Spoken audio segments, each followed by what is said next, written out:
लेकिन आग में नोट गिरने से जो हानि होती है वो सोना गिरने से नहीं होती। नोटों को तो आग जला देगी, सोने को आग जलाएगी नहीं, तपा देगी खाली थोड़ा। ऐसे हाय हाय मैं मर गया अरे हाय हाय। तुम सोने के भी सोने हो, नित्य हो। मर गया और दुखी हो गया, मुसीबत हो गई, ये हो गया, वो तुमको कभी नहीं हो सकता। जब भी होता है शरीर को होता है, मन को होता है, तुम उस सब को देखने वाले हो। किसी के घर गए और कोई बीमार है, वो लोग दुखी हैं तो आप वहां गए तो आप भी दुखी हो गए। कोई मर गया है, वो लोग रो रहे हैं तो आप भी रोने लगोगे। कहीं चोरी हो गई है,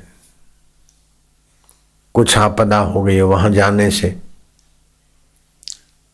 आपको भी उस वातावरण का असर पड़ा, दुख आया। लेकिन वो देशगत दुख है, स्थानगत दुख है, संबंध जन दुख है। उंगली में चोट लग गई, दुख हुआ, लेकिन उसी समय आग लग जाए अथवा चोर आ जाए अथवा सांप आ जाए तो उंगली का दुख आप भूल जाओगे। बड़े दुख के आगे छोटा दुख आप भूल जाते। शरीर में घाव हुआ, कुछ हुआ, ऑपरेशन कराते हैं, उस हिस्से को डॉक्टर सुन्न कर देता है और आप ज्यों के त्यों हैं, आपको दुख नहीं हो रहा है। क्यों? कि आपसे संबंध, इसका मन से संबंध कट कर दिया सुन करके, क्लोरोफॉर्म या और कोई जो भी कुछ दिया। तो कोई आपकी गाय भैंस पशु या चीज वस्तु बिगड़ती है, चीज वस्तु बिगड़ती तो दुख होता है, लेकिन वो चीज वस्तु जब दूसरे किसी के हवाले कर देते, बेच देते, तो दुख नहीं होता। तो देशगत दुख, संबंध जन्य दुख, नासमझी का दुख, ये दुख के कई प्रकार हैं और दुख हम चाहते नहीं। लोग बोलते हैं सच्ची बात से खुशी होती है, लेकिन नहीं। जब झूठी बात सच्ची लगने लगती है तो सच्ची बात से खुशी नहीं होती, दुख भी होता है। वास्तविक में शरीर को हम मैं मानते हैं तो शरीर में क्या है? हड्डियां हैं, मांस है, नसें हैं, बाल हैं। नाक ऊपर करके देखो कैसा गंदा गंदा दिखे, मुंह के नजीक सूंघ के देखो तो क्या गंदा गंदा दिखे, बदबू है। तो कोई बोले कि हाँ ये हाड़ मांस मल मज्जा मूत्र लीट थूक काम क्रोध के पुतले आइए तो आपको अच्छा लगेगा क्या? वो कितना भी संबंधी हो उससे आपकी आंखें अंगारे उगलेगी कि ये पागल हो गया क्या? तो इसको आप सच मानते, वास्तव में ये सच नहीं है, शरीर सच नहीं है। सच्ची बात सुनने से आप सुखी होंगे। कोई कह दे आओ प्रभु, आओ सच्चिदानंद, आओ साक्षी, आओ चैतन्य, आओ निर्लेप नारायण, तो अच्छा लगता है। क्या ख्याल है? तो वास्तव में सच्चाई से ही सुख है, और झूठ मूठ में जिसको सच्चा मान बैठे उससे दुख है। वास्तव में हाड़ मास हम नहीं है, इसलिए हमको कोई बोले हाड़ मास मल मूत्र मज्जा थूक लीट काम क्रोध के पुतले आइए, तो कितना भी हितैषी हो, कितना भी अच्छा लगता हो, उस समय हम स्वीकार नहीं करेंगे, क्योंकि ये सत बात नहीं है। हम हाड़ मास नहीं है, हम काम क्रोध नहीं है, हम लोभ मोह नहीं है, हम चिंता और भय शोक नहीं है। ये सब आते हैं और चले जाते हैं, हम वही के वही रहते हैं। जागृत में ये आते हैं, स्वप्न में दूसरे ढंग का होता है। जब जागृत होता है तो स्वप्न नहीं होता है, स्वप्न होता है तब जागृत नहीं होता। तो स्वप्न में जागृत मिथ्या हो जाती है, जागृत में स्वप्न मिथ्या हो जाता है, और गहरी नींद में दोनों का अस्तित्व नहीं रहता। लेकिन आपका सत्य चित्त आनंद तो रहता है। जिसने जागृत देखा उसी ने स्वप्न देखा, उसी ने गहरी नींद का एहसास किया। ये तीनों अवस्था, तीनों गुण बदल गए। तमोगुण में नींद आती है, रजोगुण में प्रवृत्ति होती है, सत्वगुण में शांति होती, चाहे सपने की चाहे जागृत। ये 3 गुण माया के आते हैं जाते हैं, बदलते हैं, आप इससे जुड़ जाते हैं, एकाकार हो जाते हैं, इसलिए आपको दबोच के बैठे। श्री कृष्ण ने कहा युद्ध के मैदान में अर्जुन को, त्रैगुणा विषया वेदा, वेद का पाठ करना, वेद की ऋचा उच्चारण करना, ये भी 3 गुण के अंदर है। वैदिक यज्ञ याग करना, ये भी 3 गुण के अंदर है। त्रैगुणा विषया वेदा निस्त्रैगुणा भवा अर्जुना, तू तीनों गुणों से पार हो जा, अपने सत स्वभाव को, चेतन स्वभाव को, नित्य स्वभाव को जानो। ये अनित्य स्वभाव पर विजय पालो। जरा जरा बात में डर गए, मैं तो मर गई करते मसीह जी 40 साल हो गए तेरे को। 18 साल की थी तब नपास हो गई, ये मार्क कमाए तो मैं मर गई। अब बोलो तो अरे बोले तो बधु स्वप्न जेवू, गणित में मार्क कमाए तो मरी गई रे, साइंस में मार्क कमाए के डॉक्टर कैसे बनेंगे, मर गई। 18 साल की थी तब से बोलती थी। अभी मौसी तो 60 साल की है, वो तो मरी गई रे। तुम्हें मार सके ये परिस्थिति में जमाने में दम नहीं, तुमसे जमाना है, हमसे जमाना है, जमाने से तुम हम नहीं। ये तालियां बजा लो इसलिए नहीं बोल रहा हूं, इस बात पर आप टिक जाओ। ये परिस्थितियां आती जाती है, दुख सुख आते जाते, और दुख सुख का मूल है ना समझी। देश विशेष के संबंध से दुख आते हैं, स्थान विशेष के संबंध से दुख आते हैं, संबंध विशेष से दुख आते हैं, बेवकूफी से दुख आते हैं, ना समझी से दुख आते हैं। लेकिन जो आते हैं वो टिकते नहीं, ये बिल्कुल पक्की बात है। तुम्हारी कसम, बचपन में कितने दुख आए थे। बबली थी MBBS करूंगी, अब अमेरिका गई, डॉक्टर बनी, इस बीच कितने दुख आए बताओ, याद रख के बताओ। सब याद नहीं रहेंगे, कोई याद रहा, लेकिन बेवकूफी से वो सच्चे मानोगे तो अभी दुखी होगे, नहीं तो आए और गए।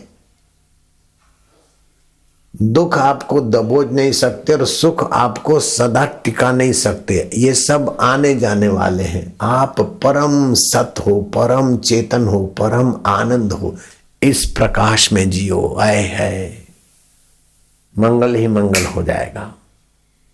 मनोज कहाँ है? अब जीप तालू में लगा दो, जो सुनो उसको आत्मसात करते जाओ। दुख आते हैं संबंध से, सुख भी आते हैं कल्पना से। दुख और सुख और आनंद में क्या फर्क है? मैं बोलूं और आप ये अंदर में रिपीट करते जाओ, सेव हो जाएगा। ये परम साधन है। ध्यान योग शिविर का एक नया तरीका है, जिससे शीघ्र ज्ञान में निष्ठा हो जाए। दुख आते हैं चले जाते हैं, सुख आते हैं चले जाते हैं। तो दुख आते हैं तो आनंद की और सुख की इच्छा करते हैं, इसलिए दुख मिटते नहीं। दुख आए तो दुख का उपयोग करो, दुख के भोगी मत बनो। मैं बोलता हूं ऐसा आप मन में बोलते जाओ, मन को सिखाओ बेटे। दुख आए तो दुख के भोगी मत बनो, दुख को देखो।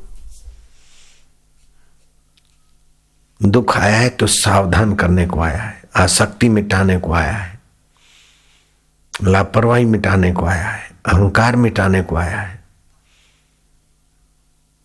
दुख आया है एक साधन है, और सुख आया है वो भी साधन है। सुख आया है उदार होकर सेवा करके अंतरात्मा में आनंद को जगाना है। सुख आया है और दुख आया है, ये आके चले जाते हैं, लेकिन सत सदा रहता है। जो सत है वो चेतन है, जो चेतन है वो ज्ञान स्वरूप है, जो ज्ञान स्वरूप है वो आनंद स्वरूप है, वो मेरा आत्मदेव है। कितना भारी दुख आए, कितना भारी सुख आए, आपको उल्लू नहीं बनाएगा। आनंद स्वरूप ईश्वर की सूझबूझ से आप सावधान हो जाओ। ये 2 क्षण भी ईश्वर स्वभाव में सावधान हो गए तो तुमने सारी धरती के तीर्थ कर लिए,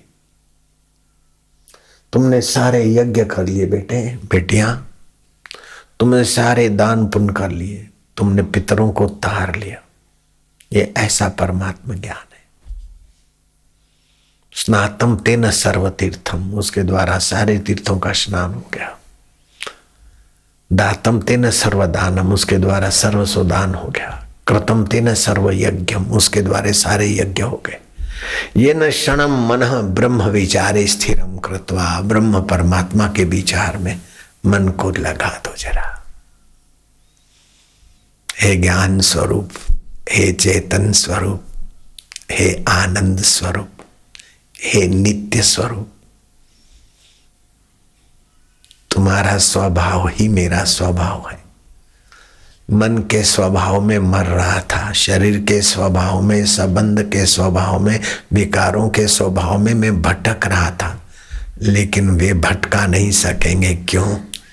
कि तेरा मेरा संबंध सच्चा है और इन बदमाशों का संबंध कच्चा है। क्रोध आता है, क्रोध आता है और चला जाता है। एक सेठ के साथ महात्मा बैठे थे। ड्राइवर ने थोड़ी गलती की थी साइड लेने देने में। सेठ की आंखें लाल हो गई। ड्राइवर को कुछ सुनाने जा रहे थे। महात्मा ने कहा, सेठ तुम अपना हृदय बिगाड़ कर उसको कैसे सुधार सकोगे?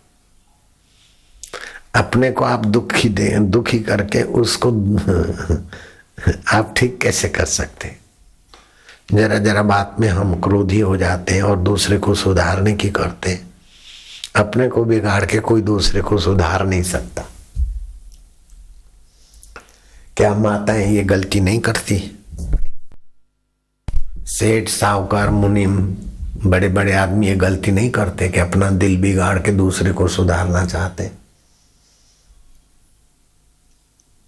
अपना दिल बिगड़ने से बचाओ, फिर दूसरा अच्छी तरह से सुधरेगा। दूसरों को सुधारने का ठेका हमने नहीं लिया और दूसरों को सुधारने में हम समर्थ नहीं है, लेकिन अपने को बिगाड़ने से बचाने में हम समर्थ हैं। क्या ख्याल है? अपने दिल को बार बार ताली मत बजाओ, ये नेताओं के लिए रख लो। ओम आनंद आनंद ऐसा मन में चिंतन करो। अच्छा लगे तो तालियों में शक्ति मत खर्चो। आनंद, वाह वाह, साधो मन ही मन। श्री कृष्ण कहते, दुखम वा यदि वा सुखम सयोगी परमो मता। मेरे दृष्टि में वो परम योगी है कि दुख से भी नहीं जुड़ता, सुख से भी नहीं जुड़ता, मुझ ज्ञान स्वभाव में मिला रहता है। वो परम योगी है। ये पढ़ो, वो पढ़ो, वो करो, बीटेक करो, एमबीए करो, एमबीबीएस करो, ये करो, एमडी करो, आखिर क्या? दुख से सदा के लिए बचना है और सुख को बबलू मानकर परम आनंद पाना है, लेकिन इन चीजों से, इन डिग्रियों से उसका कोई संबंध ही नहीं है। इन पदों से और प्रतिष्ठाओं से उस परम आनंद परमात्मा का कोई संबंध ही नहीं है। ये तो भूल भुलैया है। एक भूला दूजा भूला, भूला सब संसार, विण भूला एक गोरखा जिसको गुरु का आधार। कान फूंक दे अला बांधू बला बांधू, उसे हम गुरु नहीं कहते हैं। गु माना अंधकार, रू माना प्रकाश। जो अज्ञान अंधकार को मिटाकर आत्म प्रकाश करा दे वे गुरु, सत्य का बोध करा दे वे सतगुरु। कबीर जी कहते हैं, सतगुरु मेरा सूरमा, करे शब्द की चोट। ऐसा उपदेश देते, मारे गोला प्रेम का, हरे भरम की कोट। ये भरम हो गया कि मैं लड़की हूं, मैं डॉक्टर हूं, मैं वकील हूं, मैं दुखी हूं, मैं सुखी हूं। ये सारा भरम है बेटे। आप दुखी भी नहीं, आप सुखी भी नहीं है। आप वकील भी नहीं, डॉक्टर भी नहीं, आप तो सत स्वरूप परमात्मा के अमृत रूप। जैसे चुल्लू पानी और गंगा जी का, एक चुल्लू पानी और गंगा जी का पानी एक ही है। क्या ख्याल है? सूर्य की किरण सूर्य की खबर है, अग्नि की एक चिंगारी अग्नि है। चाहे दावा नल हो लगा हो, जंगल जलता हो, और चिंगारी एक ही जात की। ऐसी ये जीवात्मा परमात्मा की जात का है। बनेगा नहीं, था, है और रहेगा। इसलिए मैं कभी कभी भगवान के साथ भी चुटकी लेने की बात बोल देता हूं कि भगवान को कह दो कि महाराज आप हमें किसी योनि में भेज सकते हैं, कौवा, कुत्ता, घोड़ा, गधा, बिला बना सकते, लेकिन हमारा अहित नहीं कर सकते, क्योंकि हमारी नीच वासनाएं हैं। तो नीच योनियों में जाकर सुधारने के लिए आप व्यवस्था कर रहे हैं, और अगर हमारी ऊंची वासना हो जाए तुझे पाने की तो तू उन योनियों में नहीं भेजेगा। तू कुछ भी करेगा लेकिन हमारा अहित नहीं कर सकता, और हमको अपने से अलग नहीं कर सकता महाराज, क्योंकि अलग करेगा तो सर्वव्यापक कैसे रहोगे महाराज तुम? आकाश घड़े को अलग कर सकता है क्या? घड़ा बना उसके बाद उसमें आकाश आया कि पहले ही आकाश था और आकाश में ही घड़े की आकृति हुई? घड़े अनेक है लेकिन मिट्टी तत्व एक है, घटाकाश अनेक है लेकिन महाकाश एक है, जीव अनेक है लेकिन जीवों को चमचमाने वाला चैतन्य प्रभु तो एक का एक। हाथी की आंख तेरी सत्ता से देखती और मेरी, तेरी और बबलू की और जुगलू की आंखें भी तेरी सत्ता से देखती। आंखों की आकृति अनेक, कान की आकृति अनेक, लेकिन उसमें देखने की सत्ता अद्वैत ब्रह्म। हे मेरे परमेश्वर, हे मेरे हाजुर हाजुर, हे मेरे गुरु स्वभाव, हे मेरे ईश्वर स्वभाव।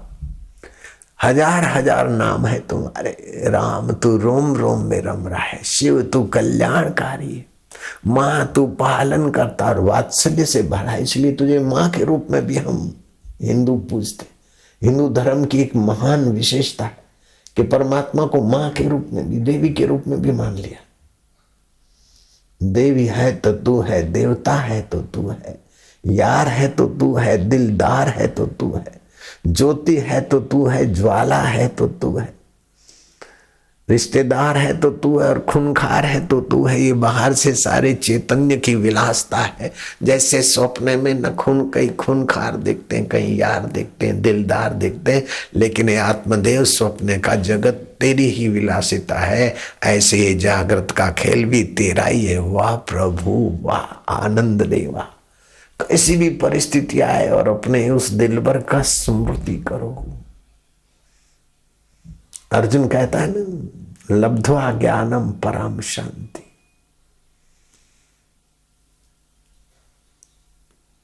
अर्जुन को भगवान ने कहा कि जो ज्ञान उपलब्ध होता है तो परम शांति होती है। अर्जुन को जब ज्ञान हुआ तो अर्जुन कहता है, नष्टो मोह। जो देह को मैं नहीं था उस देह को मैं मानता था, जो परिस्थितियां सच्ची नहीं थी उनको मैं सच्ची मानता था, इसलिए मोह हो रहा था। अब मेरा आपके ज्ञान उपदेश से मोह नष्ट हो गया। माधव, माधव माना मधुरता के उद्गम स्थान। जो भी विश्व में माधुर्य है वो भगवान का ही है। शहद में मधुरता भगवत सत्ता की। माँ और बेटे की मधुरता में भी भगवान की आनंद झलक है। गुरु को शिष्य देखता और शिष्य पर गुरु की नजर पड़ती और मधुरता आती, वो क्या है? उसी माधव की। क्या ख्याल है? बापू ने જોઈને બહુ આનંદ થયો, બહુ મજા आई। साधकों ने જોઈને बापू ने मजा आई। ये मजा के तरंगित मजा किससे होती है? ये जड़ से होती कि चेतन से होती है? चेतन अनेक है कि एक है? आकृतियां अनेक है, चेतन तो एक का एक। घड़े अनेक है, आकाश एक का एक। गहने अनेक है, सुवर्ण तत्व एक का एक है। तरंग अनेक है, पानी तत्व एक का एक है। लड़ाई झगड़े से जो भी मिलेगा वो सुखद नहीं होगा। ज्ञान से जो मिलेगा वो कभी दुखद नहीं होगा। संघर्ष से आपको मिल गया तो आप भोगी बन जाओगे, और संघर्ष करोगे उनका शोषण करोगे।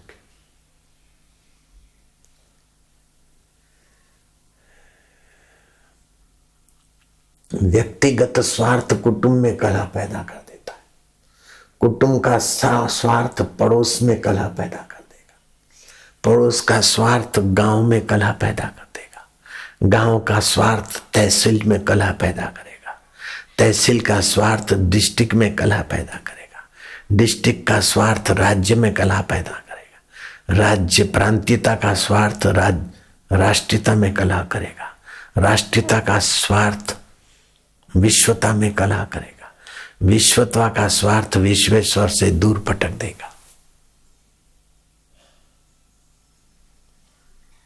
कुएं में भांग पड़ी है बस, मेरी मर्जी मेरी मर्जी मेरी मर्जी, जो आए सो खाए जो आए सो करे, जा जाए जाए, तो डूब मरेगा।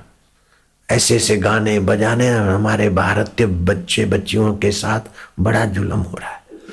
फिर भी हमारे बच्चे बच्चियां और देशों के अपेक्षा बहुत अच्छे, युवक युवतियां बहुत अच्छे परिश्रमी है। देश विदेश में जाकर बेचारे 2 पैसे कमा लेते, कष्ट सहते, इतने विलासी नहीं जितने अमेरिका के युवक युवतियां विलासी। ये सब उनके माँ बाप की तपस्या और उनके माँ बाप के संपर्क में आए हुए संतों की तपस्या और हमारे भारतीय संस्कृति के प्रसाद की महिमा है।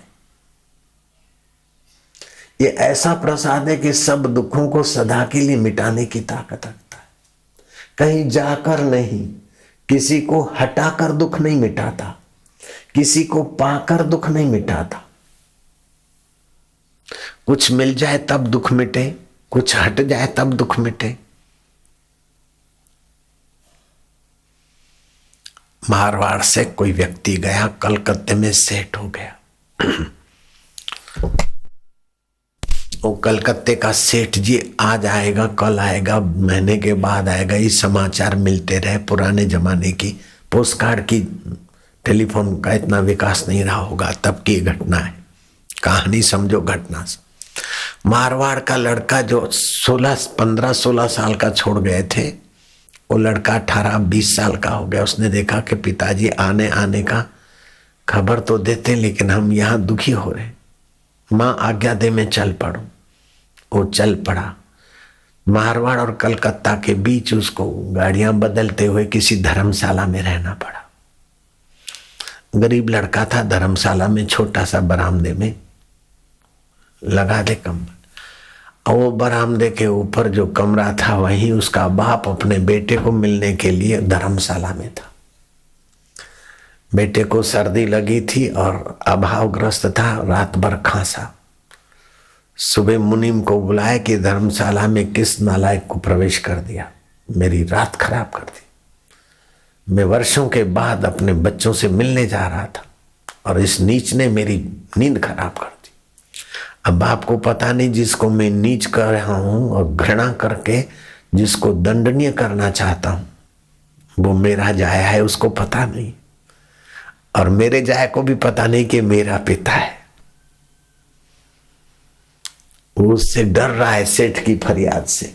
बेटा डर रहा है और सेठ उस बेटे को देखकर दुखी हो रहा है और मुनीम को कहता है कि इसको पूछो कहां से आया नाला, इंसान का बच्चा है कि हैवान का बच्चा है।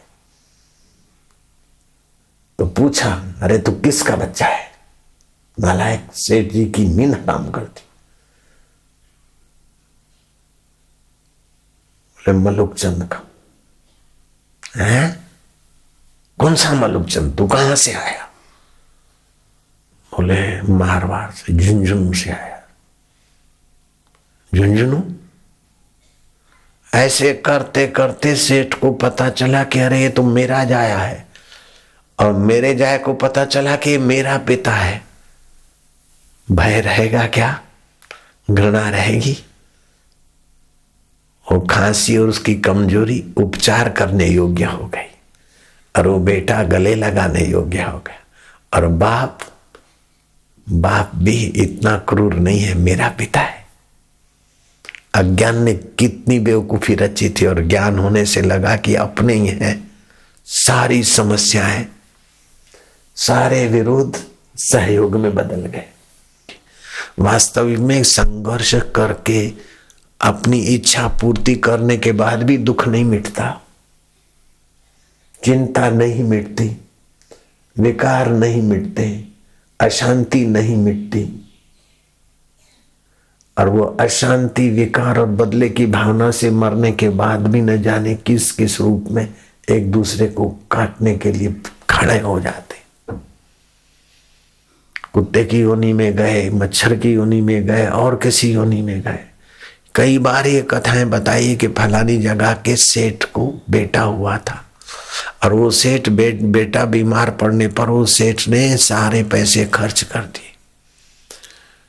आखिरी में बोला कि बेटे मैं तो कंगाल हो गया, तू कब ठीक होगा? बोले अभी 350 रुपये की दवाइयां लाओ, फिर तेरा मेरा लेना पूरा हो जाएगा।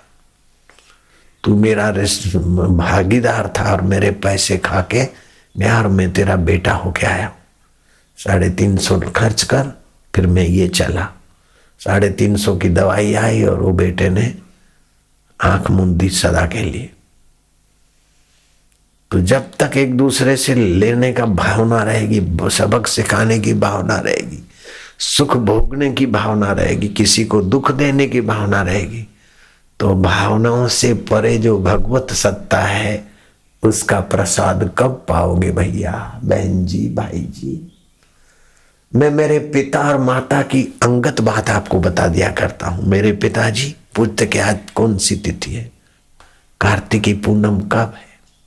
बोले आज तो 7 है। ओहो। कुछ दिन के बाद पूछते कि आज, बोले आज तो फलानी तिथि। बोले अभी 2 दिन रहना पड़ेगा। अब वो तिथि आई और मेरी माँ को बोलते कि जेठे को बुला। मेरा नाम आसूमल था।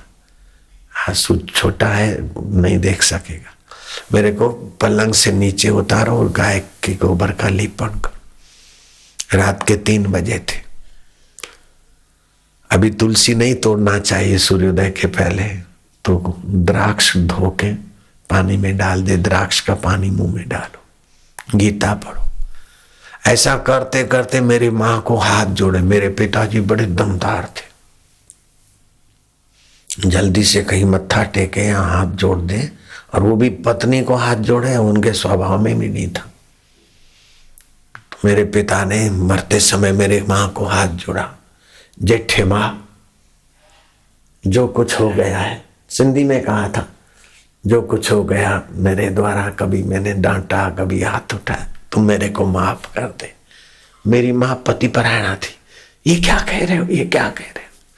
बोले नहीं, तू मुझे माफ कर दे, नहीं तो फिर लेने देने के लिए क्या क्या जन्म लेने। तो मेरी माँ ने भी हाथ जोड़े कि कहीं भी माफ करे चलो, माफ करे चलो, तुम भी माफ कर दो। बोले हाँ हाँ हाँ, तो ये तो गलती नहीं, अगर हो तो माफ माफ माफ, तुम मेरे को माफ कर दे। मैं आपको ये बात इसलिए सुनाता हूँ, आप भी जब जाओ ना तो जेठे माँ से नहीं तो पप्पू की माँ से, जुगलू की माँ से हाथा जोड़ी कर लेना, जुगलू के पिता से हाथा जोड़ी कर लेना। कब तक एक दूसरे का बदला चुकाएंगे? माफी देते परमात्मा। ईश्वर से मिले, दुश्मन से बदला ले, मित्र को मिले।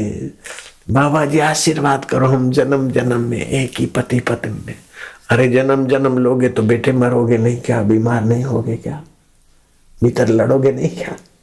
जन्म जन्म तक हम लोग ये पति मिले, जन्म जन्म तक ये पत्नी मिले, तो माँ के गर्भ में तो तपोगे लल्लू। काहे कोई सी वासना करो?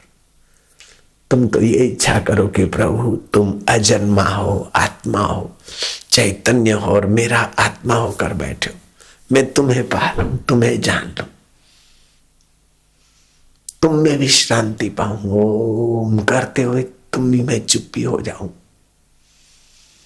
दुख आए तो उसको देखूं, मैं दुखी न रहूं। दुख का कारण ढूंढकर किसी को आरोप न लगाऊं कि इसने दुख दिया है। ये बुरा है, ये नीच है, ये तेरी व्यवस्था है। किसी के द्वारा दुख देकर भी हमें दुखालय संसार से तू ऊपर उठाना चाहता है। वाह मेरे प्रभु, दुख का उपयोग हो जाएगा।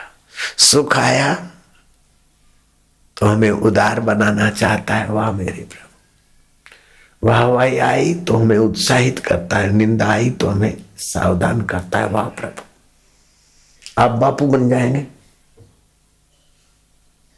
दुख के भी बाप, सुख के भी बाप, जन्म के भी बाप और मौत के भी बाप। अपने आप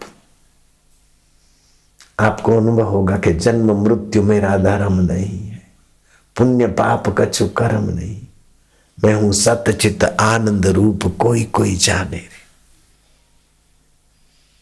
छोकरी के लगन हो जाए, अरे जब जिसका प्रारब्ध होगा प्राय कोई चिंता, तेरे लगन कर लेने तेरे दिल पर से। छोड़ी ना लगन थी जाए, चोकड़ा ना लगन थी जाए, ये हो जाए वो हो जाए। इस छोटी छोटी बातों में अपने चित्त को उलझाओ मत। मेरा बेटा जरा सुखी हो जाए, वो अपनी प्रारब्ध से रहेगा। और प्रारब्ध कितना भी बढ़िया हो अनुकूल, लेकिन बेवकूफी होगी तो सुख में विलासी हो जाएगा।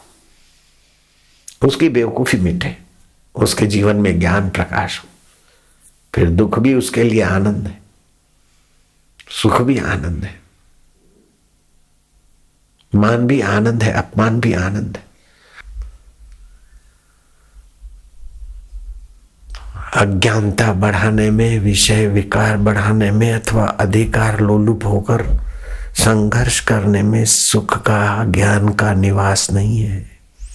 एकत्व ज्ञान से ही सारी समस्याओं का समाधान है, सारे दुखों का अंत है। निर्दुख नारायण का ज्ञान, निर्दुख नारायण में विश्रांति पाने की उद्देश्य वाली विद्या हो। सा विद्या या विमुक्त है। विद्या वही है जो हमें दुखों से मुक्त कर दे, चिंताओं से मुक्त कर दे, भय से मुक्त कर दे, शोक से मुक्त कर दे, जन्म मरण के चक्कर से मुक्त कर दे। वह विद्या है। ये तो अविद्या है। I shout you shout, who will करे डट आओ।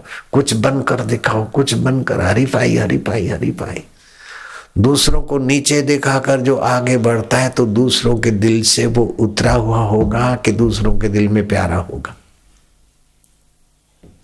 हरीफाई हरीफाई, विद्यार्थी विद्यार्थी में हरीफाई, विद्यार्थी विद्यार्थी में राजनीति और संघर्ष। हरीफाई हरीफाई हरीफाई, खींचाता नहीं खींचाता नहीं खींचाता नहीं। ये तो बैक्टीरिया आपस में लड़ मरते हैं। मनुष्य तो भाई बहुत ऊंचे ज्ञान के धनी होने के लिए मनुष्य जीवन हुआ है।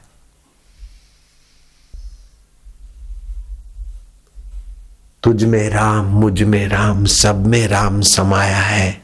कर लो सभी से स्नेह, जगत में कोई नहीं पराया है। ये राम जी का जीवन देखो। अंगत तुम जाते हो लंका में, लेकिन ऐसा कुछ न करना कि लंकेश की हानि हो। काज हमार, कार्य तो हमारा हो सीता जी लाने का, हित तासु हो ही। आए मेरे राम, रामचंद्र की जय तभी तो है। कैसा तत्व ज्ञान है राम जी का। वशिष्ठ जी के चरणों में बैठकर राम जी ने कैसा तत्व ज्ञान का साक्षात्कार किया है। काज हमार, कार्य तो हमारा, हित तासु हो ही। हित रावण का हो।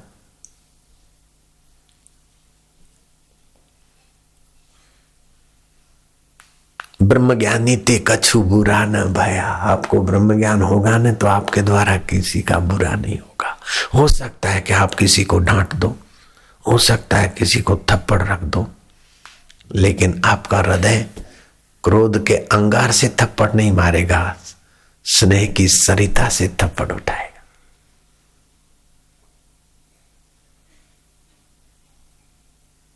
तो गुरुजी ने ऐसी डांट चढ़ाई कि तुम चौकन्ने हो गए नकली डांट से। वो साधु के पास क्यों गया था? और गुरुजी दिन रात सत्संग में बोलते थे संतों का संग करना चाहिए। और मैं किसी साधु के पास गया, किसी ने जाके बताया तो मेरे को ऐसा डांटा कि अभी तक याद है। वो साधु ने मुझे संस्कार डालना शुरू किया कि तुम इतने ऐसे हो, ये हो, हाँ। तुमको ऐसी ऐसी साधना करनी चाहिए, ऐसी सिद्धि मिलेगी, ऐसा प्रभाव बढ़ेगा, ऐसा कमाई होगी, ऐसा होगा।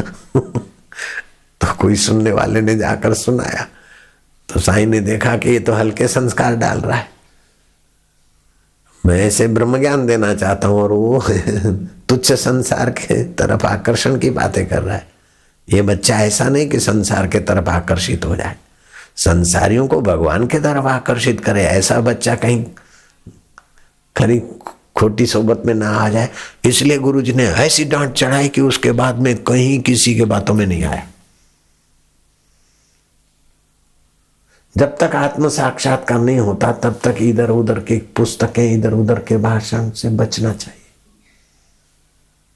न तो आदमी को गुमराह कर देते। वे लोग सचमुच मूर्ख हैं जो गुरु दीक्षा के बाद और ऐसा ऊंचा साहित्य मिलने के बाद जिस किसी का साहित्य पढ़ने लग जाते वो फिर भटक जाते,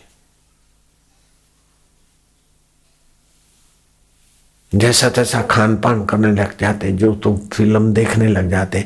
ऐसे लोग को ही फिर आश्रम से अलविदा होते।